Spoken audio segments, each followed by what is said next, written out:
The message did not arrive with sound or light. It arrived as silence, an absence so complete that it forced the galaxy to pay attention. For 10,000 years it drifted through the cold between stars, a dying whisper from a civilization that no longer existed. When the Concordat finally decoded it, the warning was short, sharp, and terrifying. Do not strike at humanity. They will erase your last chance to survive. No explanation followed. No plea. Just truth, carved by extinction. The Concordat had ruled the known galaxy for nearly 4 centuries. It was not an empire born of unity, but of dominance. Thousands of species obeyed its laws because resistance always ended the same way, with broken fleets, burned worlds, and history rewritten by the victors. The Concordat believed it had seen every form of war, every weapon worth fearing.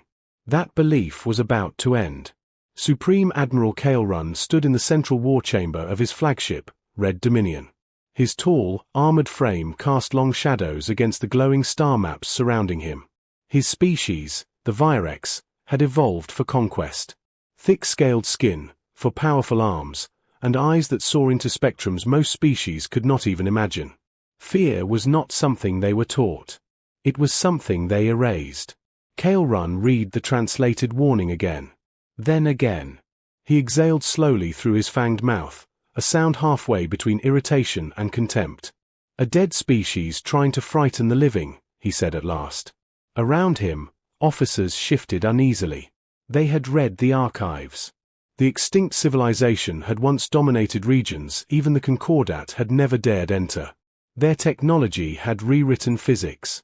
Their fall had no recorded cause. That alone should have mattered. Admiral, said Tactical Overseer Jaleth, her voice carefully respectful. If they felt the need to send this message before dying, perhaps. Perhaps nothing, Kael'Run snapped. They are gone. We remain. That is the only truth that matters. He gestured, and the star map shifted. A small cluster of systems glowed faint green at the edge of Concordat-controlled space. Human territory. 17 settled worlds. A few hundred ships. No known superweapons. No psychic abilities. No ancient relic technology. Barely 3 centuries into spaceflight. Insignificant.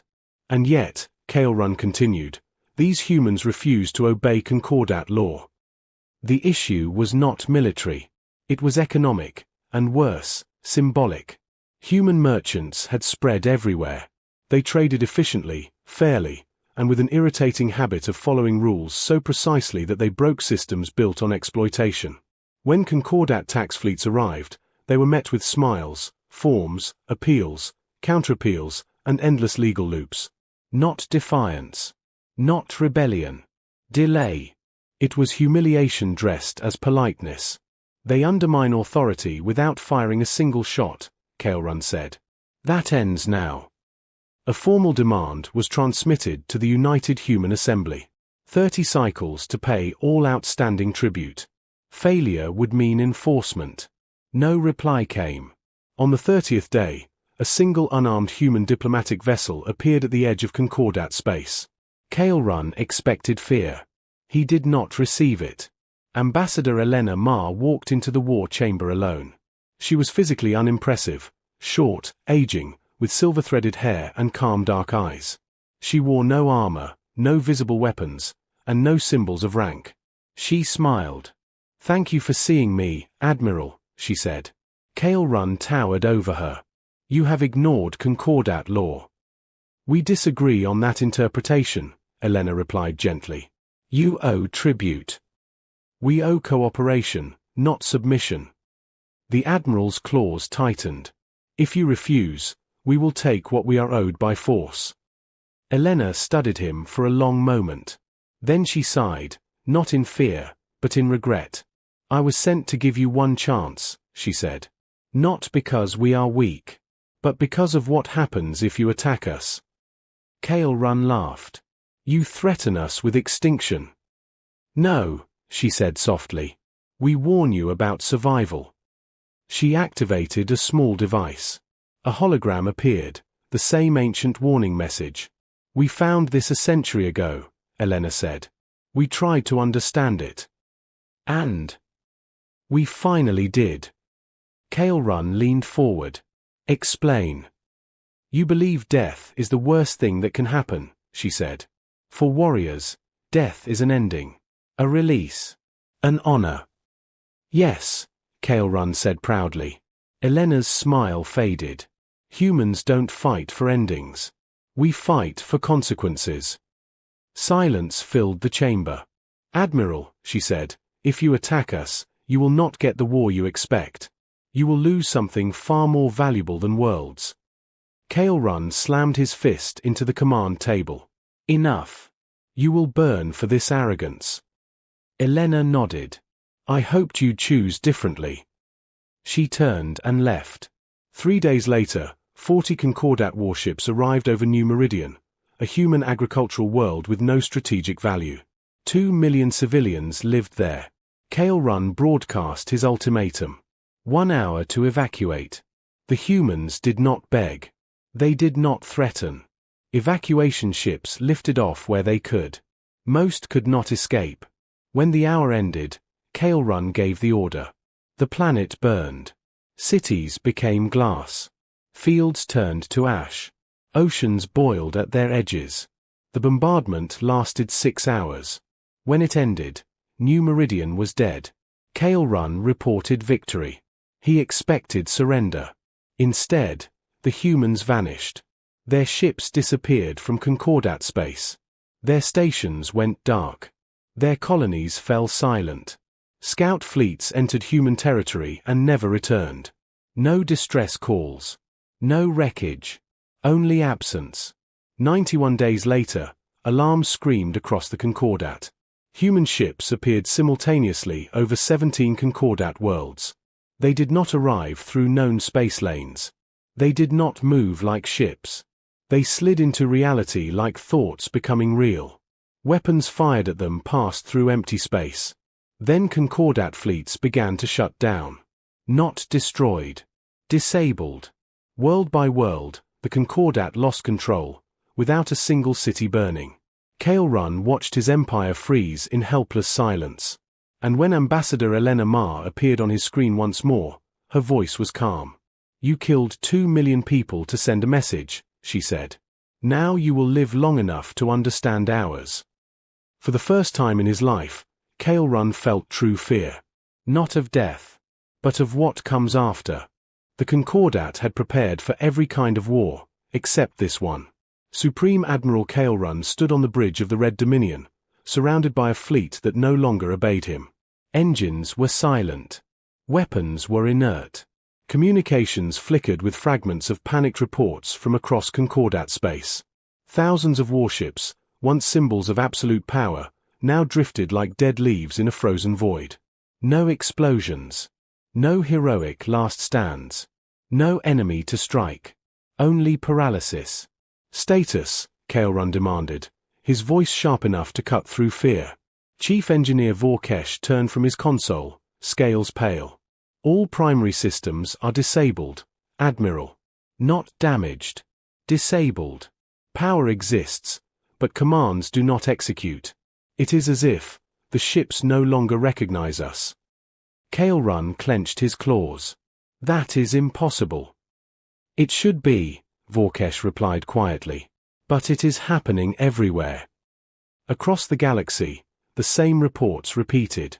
Human vessels surrounded Concordat worlds and fleets, forming perfect rings that could not be breached or escaped. Attempts to ram them failed. Ships simply passed through empty space, momentum bleeding away as if reality itself refused the collision. The humans did not fire again. They waited. On Prime World, heart of the Virex military, General Thrax watched his orbital fleet die without dying.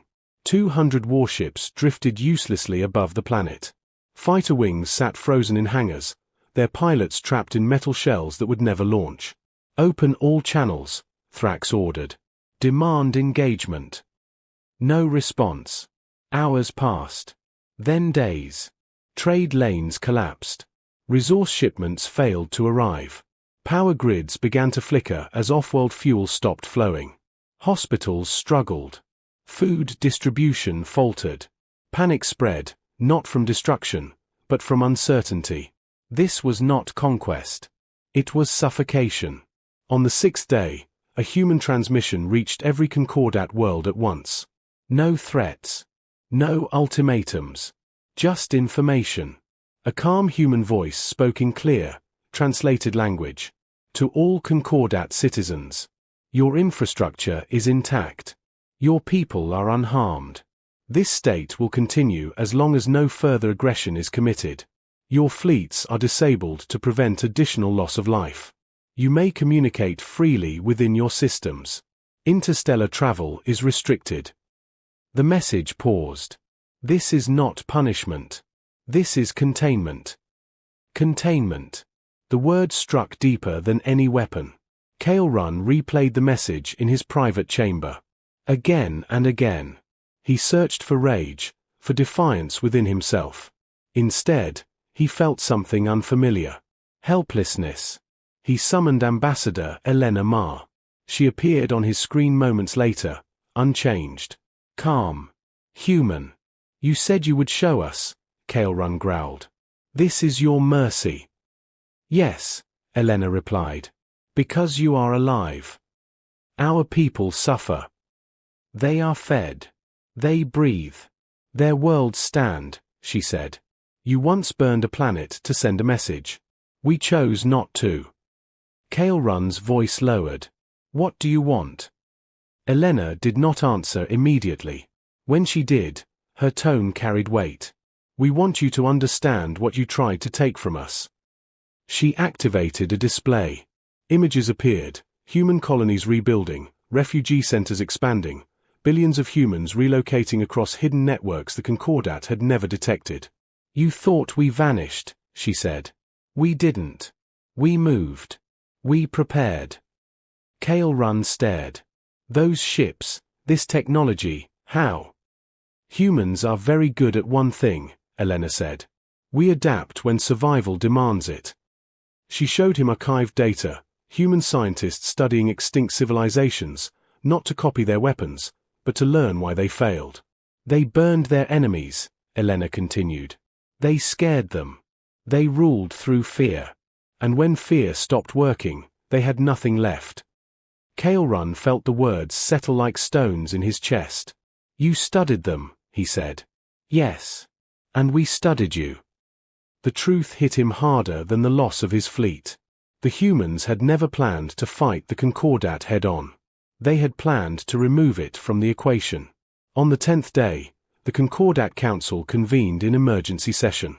Holographic chambers filled with leaders who had never known weakness. Now their voices shook with it. They are strangling our economy, one counselor said. Our people will riot, said another. We must retaliate, a third insisted. Kale Run listened in silence. When he finally spoke, every voice fell quiet. We cannot fight them, he said. Not as we are. Not as we think. You propose surrender, a counselor hissed. No, Kale Run replied.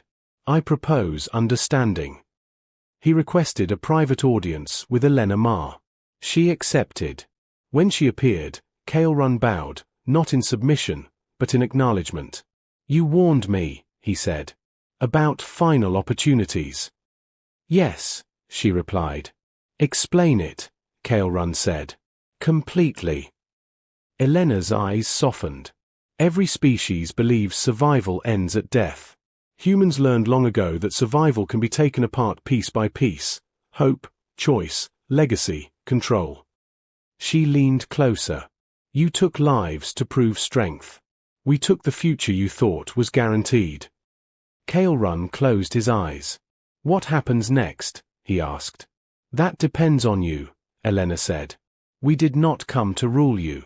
We came to stop you from destroying yourselves. Kale Run opened his eyes. And if we refuse? Elena did not raise her voice. Then you will continue exactly as you are, alive, contained, irrelevant, until your empire collapses under its own weight. Silence filled the chamber. For the first time since his rise to power, Kale Run saw a path where victory did not exist, only choices. And only one led to survival. Outside the viewport, human ships hung motionless, patient as time itself. The Concordat had mastered war. Humanity had mastered aftermath. The Concordat did not collapse in fire. It collapsed in quiet rooms, broken supply lines, and sleepless nights. Supreme Admiral Kael'Run had always believed fear was something you inflicted on others. Now it lived inside him, steady and patient. Every day, reports arrived describing systems still intact, but no longer controlled. Fleets drifted. Trade halted. Worlds remained alive but slowly strangled. Humanity had not destroyed the Concordat. They had removed its momentum. On the capital world of Virex Prime, millions gathered in streets and forums demanding answers. Warriors without wars had nothing to do but think, and thinking was dangerous. Faith in the Concordat began to crack. Kael'Run stood before the council again, but this time, he did not roar. "They are not killing us," he said quietly. "They are teaching us." A councillor slammed a claw against the table. "Teaching us what? That they can humiliate us." "No," Kael'Run replied. "That power without restraint is weakness." The room fell silent. For centuries, the Concordat had ruled through fear of destruction. Humanity had introduced a new concept, consequence without extinction. It was unbearable. On the 14th day of containment, a human delegation arrived on Virex Prime. They did not land warships. They landed aid vessels, medical supplies, agricultural equipment, engineers. The citizens watched in stunned silence as humans worked openly among them, fixing power grids and stabilizing food systems they themselves had disrupted. "They crippled us," one Virex elder whispered, "and now they help us." This confused the population far more than bombs ever could. Kael'Run met the human lead coordinator, Director Samuel Okoye, a tall man with tired eyes and calm movements. He wore no uniform. "You disable our fleets," Kael'Run said. "Then you send help. Why?"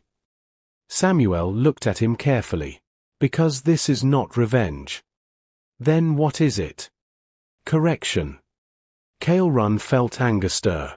"You think yourselves moral judges?" "No," Samuel replied. "We think ourselves survivors. And survivors learn that cycles of destruction always end the same way." Kael'Run remembered the dead civilization that had sent the warning. "What do you want from us?" he asked. Samuel did not hesitate. "Change." Across the Concordat, similar meetings occurred. Humans did not demand surrender. They demanded transparency, shared governance, open trade without tribute, an end to enforced dominance. Some species welcomed it. Others resisted. The resistance did not last long. When a rogue fleet attempted to attack a human containment ring, their ships shut down before weapons could fire. The humans broadcast the event across the Concordat, not as a threat, but as evidence. "This is what escalation looks like," the message said. "And this is where it ends. No deaths. No glory. Just futility." Kael'Run began to understand the final opportunity. It was not the chance to fight back. It was the chance to be more than what they had always been. On the 20th day, Kael'Run made a decision that would define his species' future. He publicly accepted human oversight of Concordat military restructuring. The reaction was explosive. Warrior factions accused him of betrayal. Assassination attempts followed. One nearly succeeded. Kael'Run survived, barely, as human medics stabilized his failing organs. He woke in a recovery chamber to see Elena Ma standing beside him. "You could have let me die," he said weakly. Elena shook her head. "That would have been easy." "Then why save me?" "Because you chose," she said. "That matters to humans." During his recovery, Kael'Run was shown something no Concordat leader had ever seen. Human history. Not the sanitized version. The broken one. Wars that nearly erased them. Environmental collapse. Internal oppression. Near extinction, again and again. "You survived all this?" Kael'Run asked. "Yes," Elena said. "Because every time we reached the edge, someone chose to stop digging." The humans had not built their power on perfection. They built it on failure and memory. As Kale Run healed, the Concordat changed. Tribute systems were dismantled. Fleets were reduced, redesigned for defense instead of conquest. Mixed species councils formed with humans as observers, not rulers. The containment rings remained. A reminder. On the 30th day, humanity made one final broadcast. The Concordat is no longer our enemy, the message said. It is our responsibility. Many feared that sentence. Kale Run understood it. Responsibility was heavier than hatred. When the human fleets finally powered down their containment fields, nothing exploded. Nothing cheered. The galaxy simply continued. But it was no longer the same. Kale Run stood on a balcony overlooking Virex Prime's rebuilt spaceport, watching human and alien ships depart together. He had lost an empire. He had gained a future. And somewhere, drifting in the cold dark between stars, a long-dead civilization's warning finally fulfilled its purpose. Humanity had not erased the Concordat. They had erased its last excuse. The first year after containment ended was not peaceful. It was simply quieter. The Concordat still existed, but it no longer felt like a single iron fist. It became a slow, uneasy collection of worlds learning how to live without tribute and threats. Some planets adapted fast. Others struggled. A few tried to return to the old ways in secret, hiding weapons and teaching their children that mercy was weakness. Humans did not punish them. Humans watched. And that watchfulness, more than fleets, kept the galaxy tense. On Virex Prime, Supreme Admiral Kale Run no longer wore the full war armor that once made entire rooms bow. He still held influence, but it was different now. He had become something rare among his people. A warrior who had chosen restraint. He stood in a training hall filled with young Virex cadets.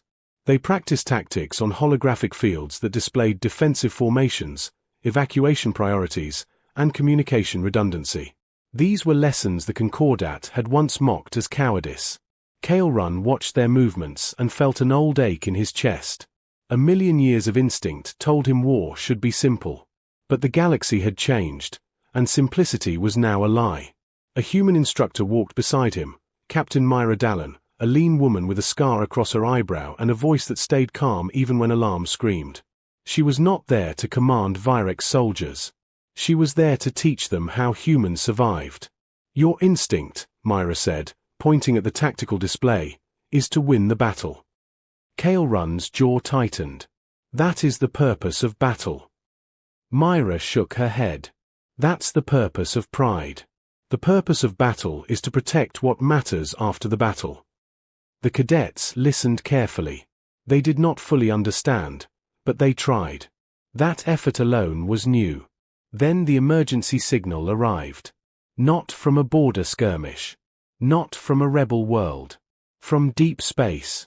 From an area even ancient maps marked as empty. The message did not use Concordat channels. It did not use human channels. It did not use any known standard. It arrived everywhere at once, like a thought planted inside every sensor network. One line of data repeated, unchanging. Request, access. Then a second line. Offer, salvation. Every world that saw it felt the same thing, an invisible hand tapping on the glass of reality. Human analysts reacted first, because humans had learned to fear the quiet things. Within hours, Director Samuel Okoye called an emergency assembly between human leadership and the new Concordat Council. Kale Run was invited, because in matters of danger, humans preferred voices that understood war. The meeting chamber filled with dozens of species.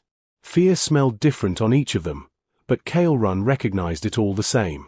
Samuel projected the deep space region where the signal originated. A dead area. No stars close enough to serve as fuel. No trade lanes. No colonies. It's coming from the void belt, Samuel said. A zone we never mapped properly. Too many sensor shadows. A counselor hissed. Is it a trap? Probably, Myra said bluntly. The only question is what kind. Kale Run studied the repeated phrase. Offer. Salvation. He felt his throat tighten. He had seen that language before, not those words, but the idea behind them. Every conqueror offered salvation. Every tyrant called their chains protection.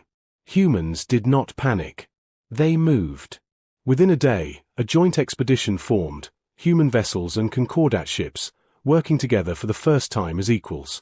The Concordat ships were not the old dreadnoughts built to burn planets. Humans had demanded something different. Smaller fleets, fast response, layered defenses. Ships meant to survive. Kale Run boarded the human flagship Horizon Thread, standing on a bridge designed with practicality instead of intimidation. There were no trophies. No banners of conquered worlds. Only screens, tools, and people who treated disaster like a puzzle. Myra met him at the center console. "You sure you want to come?" Kale Run answered honestly. "If this is war, I should face it." Myra's expression softened. "If this is what I think it is, war won't help." The fleet entered the void belt. At first, there was nothing. Then the sensors started lying. Stars shifted position. Time stamps desynced.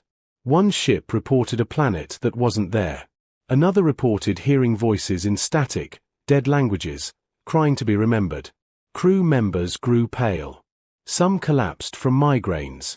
Others became strangely calm, smiling as if they'd finally been forgiven for something no one spoke about.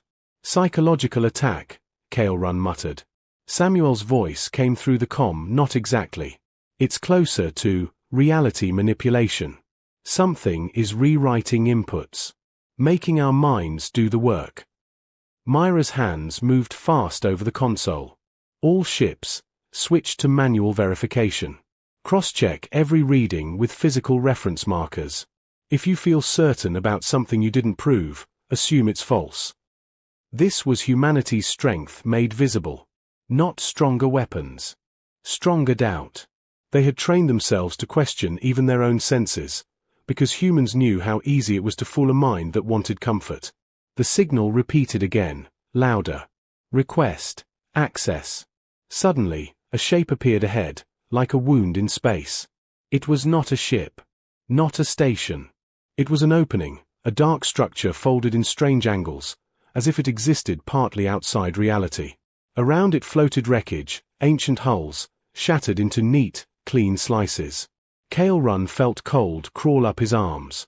"This is where the dead civilization died," he whispered. Samuel's voice was tight. "Yes. We're reading their alloys.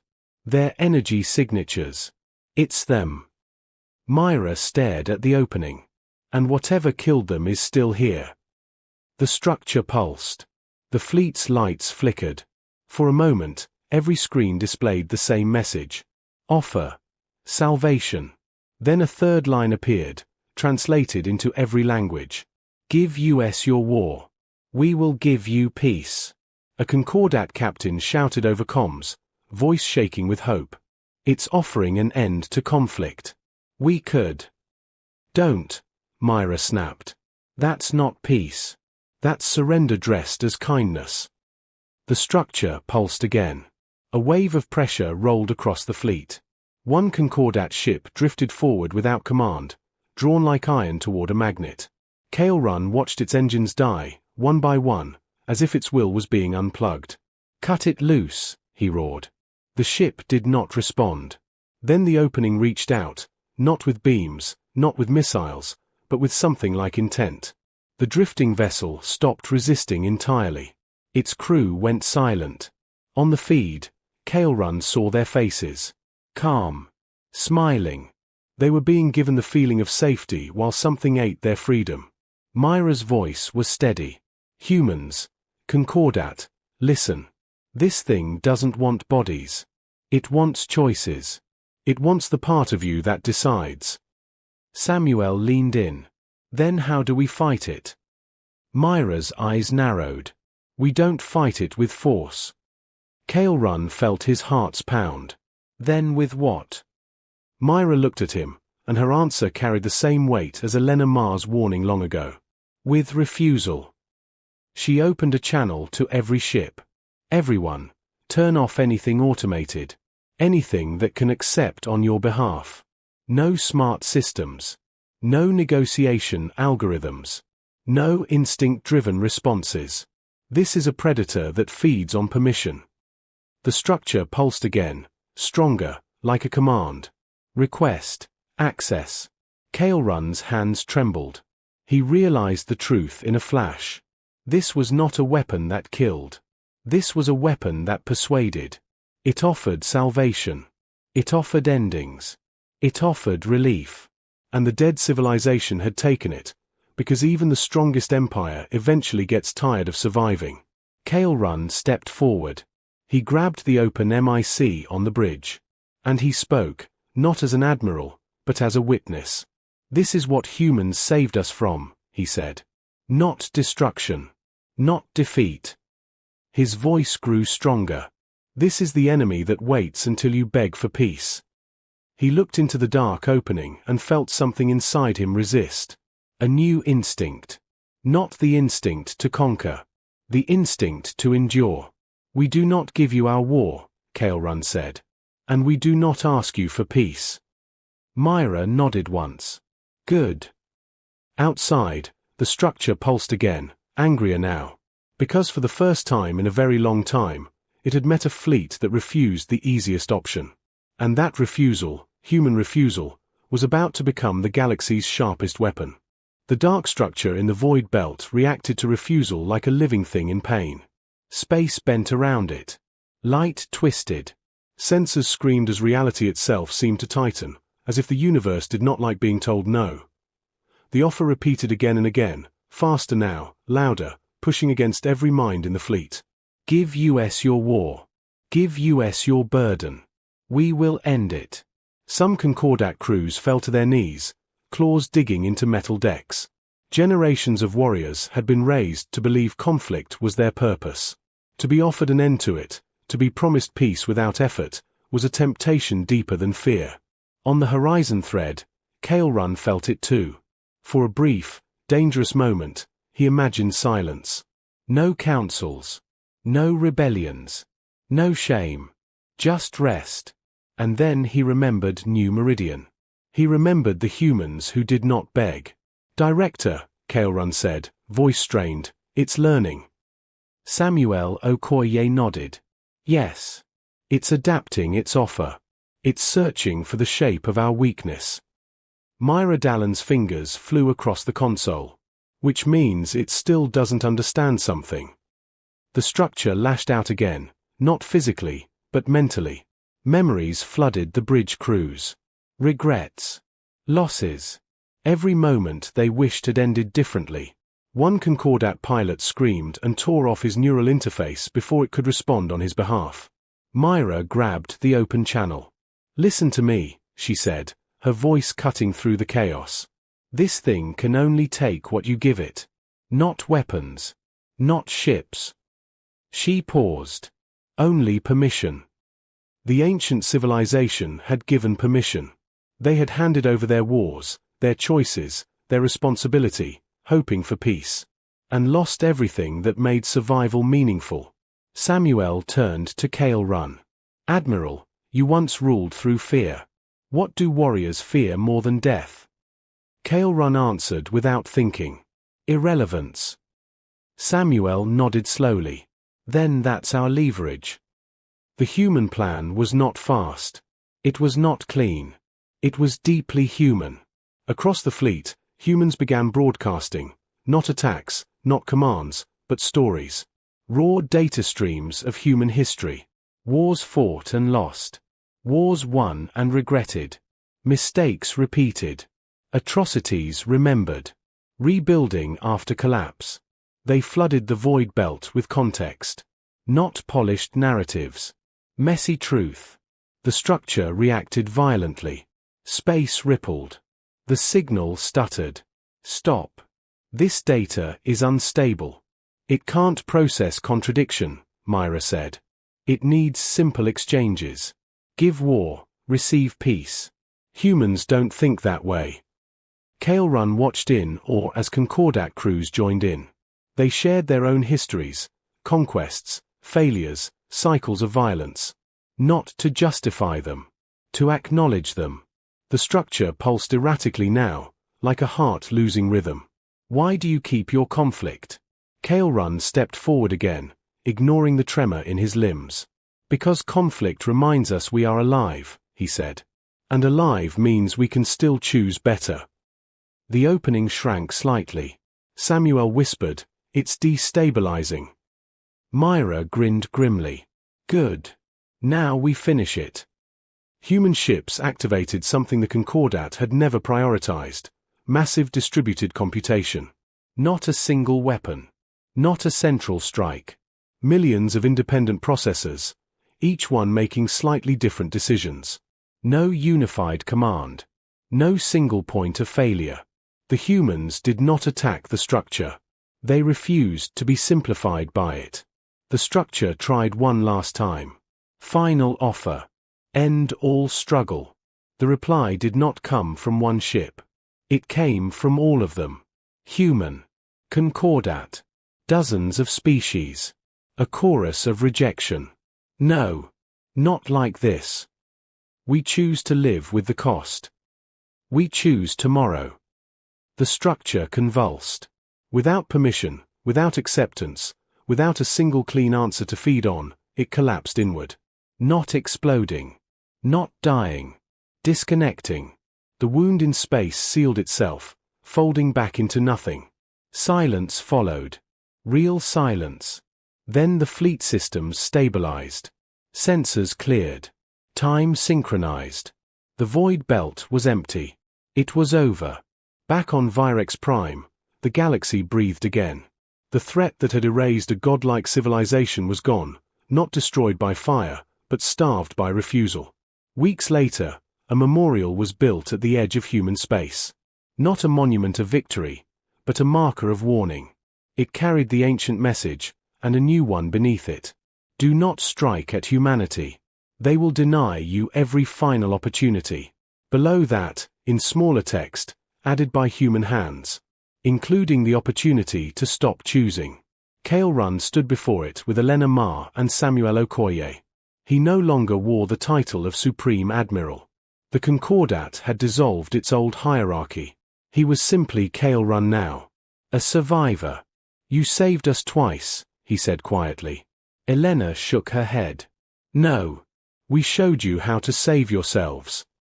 Kael'Run looked out at the stars, no longer something to dominate, but something to share. For the first time, he said, I understand. Samuel smiled faintly. That's the thing about humanity. We don't win by ending stories. He gestured to the galaxy. We win by making sure they continue. Far away, drifting through the dark, fragments of extinct empires still whispered warnings. This time, someone listened. And the universe, scarred but wiser, went on.